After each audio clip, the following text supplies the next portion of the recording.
Hi again then guys, and welcome to another look back into the Project Gotham franchise, once again to Project Gotham 4 in particular, the latest game of course, hopefully not for too long, but for now at least. And this one is a car which many of you, especially those who have been around on the channel for a bit longer, know that I have a huge amount of love for, and also a huge amount of respect. In my opinion, the Zonda F in particular, more so than any other Zonda in the range, is the perfect supercar. Perhaps even the most perfect supercar ever made.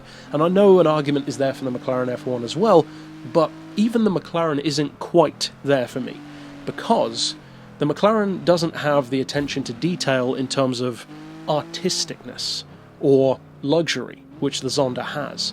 The Zonda proves that you can do both. You can be incredible around corners and around a track. On Top Gear, for instance, it's one of the quickest supercars around their track, but at the same time, it has the attention to detail, the boutique craftsmanship of something like a Spiker, but it's a far faster car around a track than a Spiker, or at least most Spikers, road ones at least.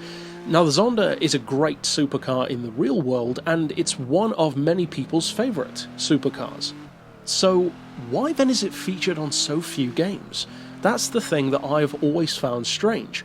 Because when you actually sit down and think about it, it sounds really weird, because Gran Turismo has never featured the Zonda F.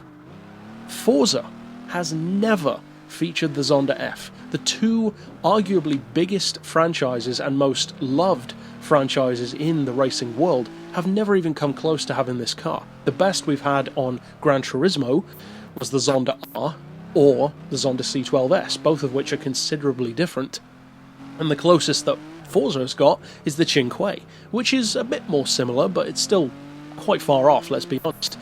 The Zonda F seems like an obvious choice, and yet so few games feature it. But the ones which do are actually pretty cool. They treat the car with respect. Project Gotham 4 does, this one here, and even better, I would say, is the representation that the car has on Test Drive Unlimited 2. It's my favourite car in the game. It's very well shown. The graphics, the proportions, the performance, the interior, and the sound. The sound is fantastic, and having heard one going at full chat in real life, I can attest to the fact that that game sounds very similar to the real car. It sounds fantastic. It howls just like a Zonda F should. But then we got to Project Gotham 4. Now, I said just now that the game does treat it with respect, and they certainly do, but in kind of a weird way. And I wish that this review could be 100% positive, because you guys know how much I would love that to be the case. I don't want to ever say a bad word about a Zonda F, and on this occasion technically I'm not saying a bad word about it. I'm saying kind of a bad word about how it's represented, because if I could sum up everything that comes across to me about this car in this game specifically, is it feels like an afterthought. It feels as if this car was added right at the last second, or even intended for DLC and then pushed up to the main release date, but without actually fully finishing it. There are things about this car which truly don't feel finished. The proportions don't look right. The wheels look too small. The sound is way off. It sounds very underwhelming.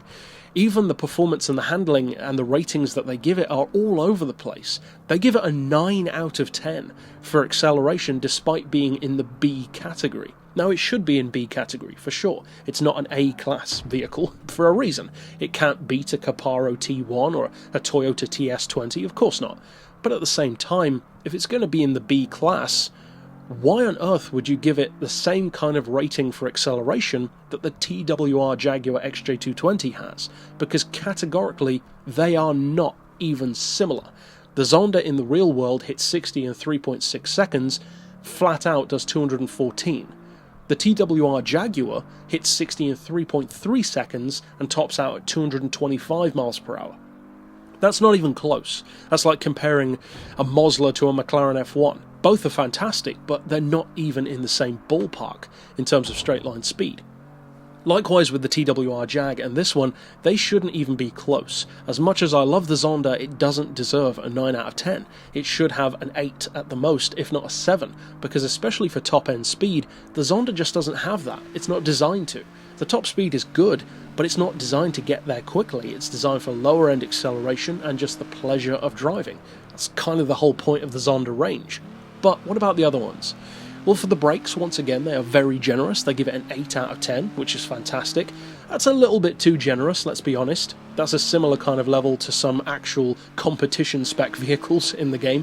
That's a bit too generous, but I'd say a 7 would probably be more accurate, because the Zonda F does have excellent brakes, excellent handling, surprisingly forgiving manners around the track as well, and of course that is partially due to the brakes and how good they are. So I don't mind that one too much. As far as the grip though, they swing considerably the other way from the previous two scores with a 6. That seems quite low in comparison, and although you can get it to drift, a 6 is definitely underselling the car. It should be a 7 for sure, because it does have a ton of grip in the real world and in the game. You can drift it, of course, but you can with plenty of cars that have great handling, so that in itself shouldn't really change that. And speaking of drifting, they give it a 6 again. And that seems like a contradiction to me, because in a similar way to how the Panos has scores for grip and drifting which don't really add up, you can't really have 100% grip and still be a drift car, by definition. Likewise with this one, they give it a 6 for grip and for drift. That is a weird correlation, because giving it a 6 for grip would indicate that it's a little bit under par compared to some of its supercar rivals, and yet a 6 for drifting isn't that great either. You'd expect a car with a 6 for grip to maybe have an 8 or a 9 for drifting. So again, that doesn't quite add up for me. I'd probably give it a 5 for drifting actually, so not a massive difference, but a difference nonetheless. And then finally they give the top speed a 9, and that's ridiculous, because as I said earlier, 214 miles per hour is fantastic. Of course, that's way faster than most other cars on the road, but at the same time, that is no way near the fastest cars in the game. That's no way near the Y2K, that's no way near the Ultimate Aero, and a variety of others, which can absolutely wipe the floor with the Zonda F in a straight line.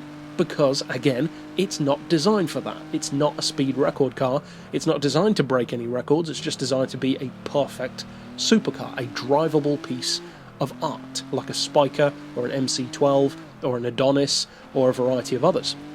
And for that, it's perfect.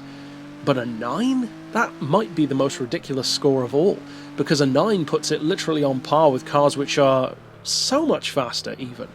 So overall, as much as I love the Zonda F, and you guys know that I really do adore it, it's more the way Project Gotham has chosen to show this car, and the strange amalgam of abilities and ratings, and coupled with those performance quotes almost, which just aren't accurate to the car, which just leave me with a bit of a bad taste in my mouth. It's not a bad car, don't get me wrong, it's actually very good, very fast, one of the better B-class vehicles, but it shouldn't be like that. The Zonda is a car, especially the Zonda F, it should be a car that feels like an experience every time you drive it, either in the real world or in a game. That's what it's designed to do. So to come away from it underwhelmed is a massive failure on the part of those who rendered the car. Now maybe those who did it weren't as into the car, so they didn't put as much effort in, but whatever the reasons are, it's readily apparent to anyone who uses this car in the game that not as much thought or effort was put into it that was with many other vehicles, and that's kind of a shame. But overall it's still worth a look, and it's not exactly like we've got a number of options to drive the Zonda F on a game.